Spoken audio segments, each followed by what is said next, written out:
Sarang muna tayo ng tubig. Pamintang buo at bawang, lagyan natin. Tapos dahon ng laurel. Tapos lagyan din natin ng asin. Tapos lagyan natin siya ng seasoning. Lagyan din natin siya ng patis.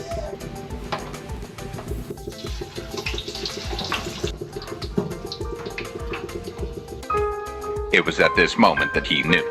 He fucked up.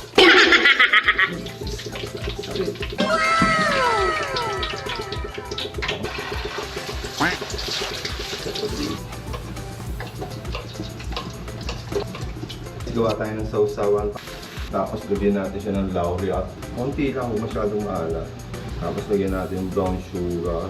Tapos paminta. Lagyan siya ng balsamic.